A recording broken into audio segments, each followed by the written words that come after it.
Avanzamos con la información de los Estados Unidos. Escándalo en Nueva York. El fiscal general del estado renunció luego de que 4 mujeres denunciaran abusos y malos tratos por parte del funcionario con el que dijeron habían sostenido encuentros íntimos. El jurista, quien fue una figura clave del movimiento Me Too en defensa de los derechos de las mujeres, reconoció que tuvo contacto sexual con las denunciantes, pero negó que las haya agredido. Nuestra periodista Violeta Bastardo tiene la noticia. Adelante, Violeta, muy buena tarde. Muy buenas tardes. Las 4 mujeres dijeron que se atrevieron a hablar hasta hoy, ya que el fiscal era un hombre muy poderoso. Solamente 2 de ellas han salido a la luz. Las golpeaba a menudo cuando tomaba y sostenían encuentros íntimos, declararon 4 mujeres al diario New Yorker.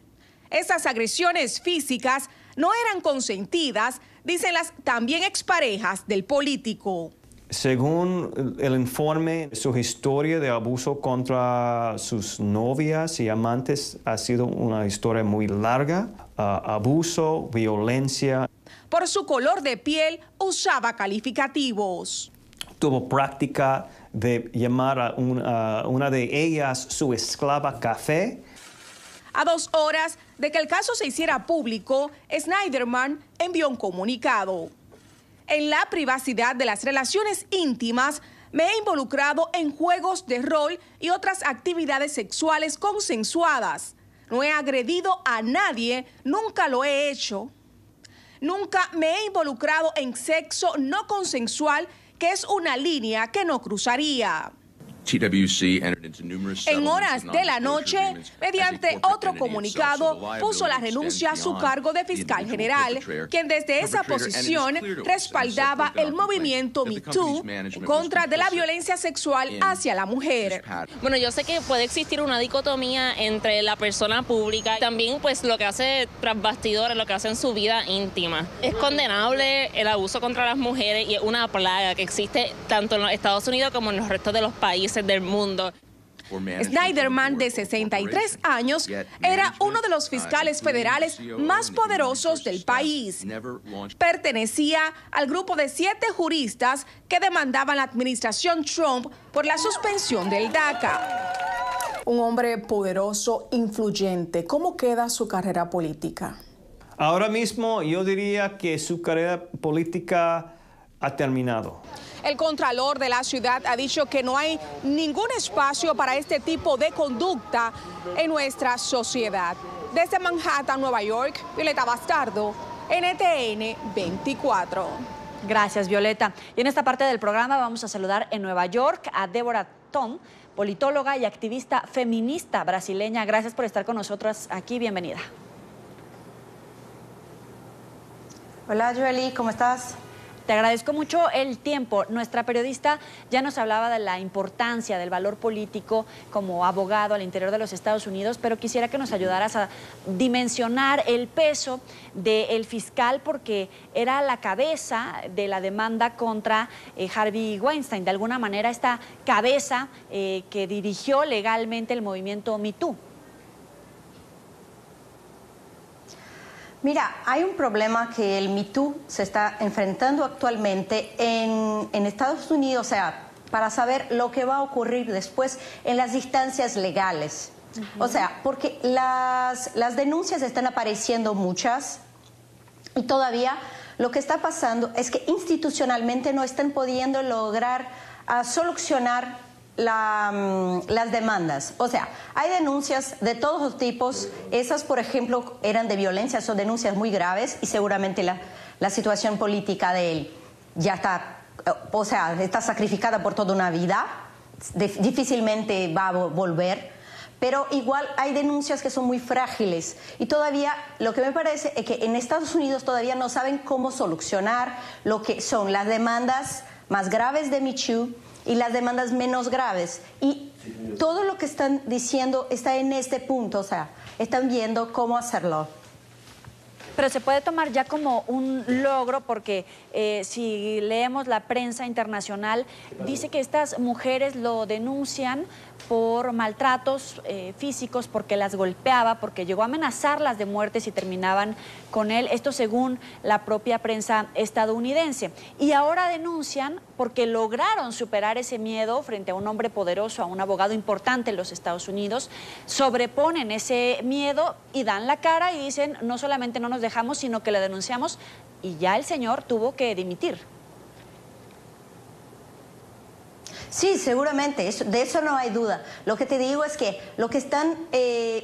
la dificultad de momento es que los que fueran acusados de Me Too, que no fueron todavía a la justicia y a nada de eso, ya están apareciendo. Es lo que llamamos acá de backlash. O sea, es todo como si fuera el regreso de las denuncias. Si el Estado no hace nada, así que sea con justicia, con lo que sea, con prisiones, o que haga justicia, eso se va a pasar con muchos, ya está pasando. O sea, si no hay condenas, lo que pasa es que el proceso todo se para y se queda solo en las denuncias. Y eso es el paso que los juristas americanos, estadounidenses, están intentando lograr. ¿Qué va a hacer del Me Too, además de las denuncias de la prensa? O sea, porque la gente va, y de hecho lo que pasa realmente es que su carrera política ya está muerta. Pero lo que pasa es que de otros así aparecerán otros y otros y otros y otros muchos. Y si no hay condenas, si no hay secuencia para eso, o sea, el movimiento va a estar siempre pendiente de estos backlashes, porque seguramente ahora lo que va a pasar es que van a decir, ¿cómo puede ser que este tipo que estaba justamente cuidando de los casos de Me Too era también uno agresor? O sea, era uno que estaba en todo el movimiento. O sea, desde mi punto, lo que digo como un activista es que tenemos que ver eso no por una persona a cada caso. Tenemos que ver cómo el Estado, y eso no solo sirve para Estados Unidos, pero eso sirve para todos los países latinos donde tenemos casos también muy, muy graves que todavía no vienen.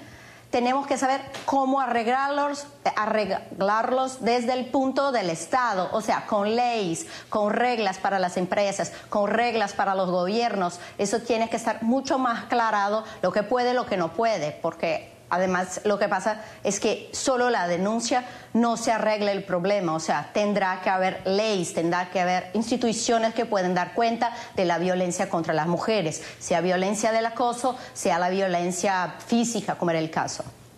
Te entiendo entonces que lo que sigue es que haya una ley como tal a nivel institucional, pero también las empresas pueden poner su granito de arena. ¿Hay la suficiente disposición de la sociedad, de las empresas, de los legisladores para dar ese paso?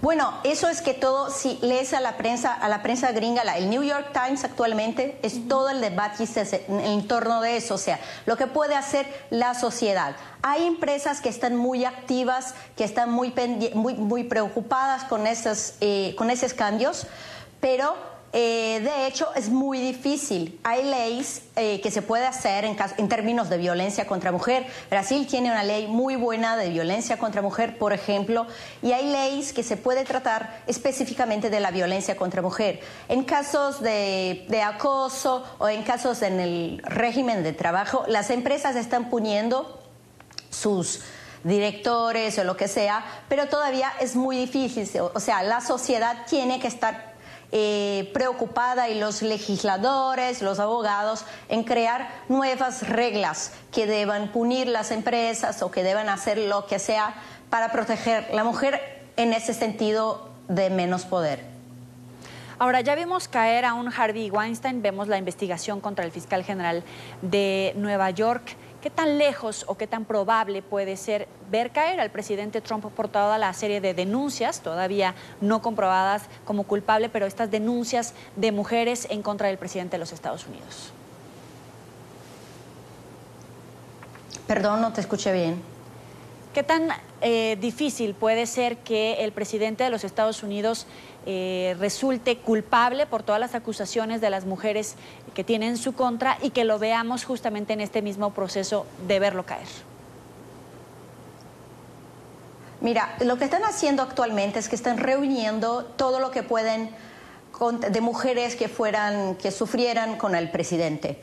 Le están pidiendo, hay como anuncios por todas partes pidiendo que una mujer se sintió violentada por el presidente Trump, que lo denunció, y hay un movimiento muy fuerte para eso. Pero también, como se pueden dar cuenta, el presidente está aún muy fuerte con sus electores. O sea, los electores de Trump todavía tienen una relación muy fuerte con él, desafortunadamente. Pero lo que pasa es que es muy difícil en un país donde el presidente tiene tanto poder que se pueda llegar hasta el presidente. Mira lo que es tan difícil que está llegar a tanta gente a punir, o sea, a dar condenas o lo que sea, y es muy difícil llegar a un presidente. O sea, mucho se habrá hasta que se llegue hasta este punto del camino. Dices que es muy difícil llegar hasta el presidente de los Estados Unidos. ¿Y qué pasa en países de América Latina, México, Centro, Sudamérica? Bueno, lo que pasa es que si piensas en términos de Brasil, por ejemplo, es muy difícil que en una denuncia de estas llegue, sí, se profundice. O sea, de violencia no, de violencia tenemos una ley muy buena, pero si piensas en términos de en el trabajo, en el gobierno, esto todavía creo que somos muy machistas. O sea, tenemos una postura muy machista, así que uno que hace eso se dice, no, la culpa es de la mujer, es algo que es porque es macho, y qué tan bueno que es que tuvo no sé cuántas mujeres. Entonces denuncias como esas creo que en los países latinos son muy poco, o sea, no van adelante, se quedan antes. Pero sí porque estamos hablando, esto es muy importante, me parece. El caso Me Too se está poniendo mucha cosa agregada, o sea, mucha cosa que a veces no tiene que ver. Este caso de hoy es un caso de violencia, o sea, es un caso de violencia muy grave, de violencia física. Entonces, cuando hablamos de violencia física es una cosa. Cuando estamos hablando de alguien que no le dio un puesto a una mujer, estamos hablando de otra cosa. Son investigaciones distintas. Es Débora Tom, politóloga y activista feminista brasileña. Gracias por estar con nosotros aquí en la tarde. Muchas gracias a ustedes. Hasta luego.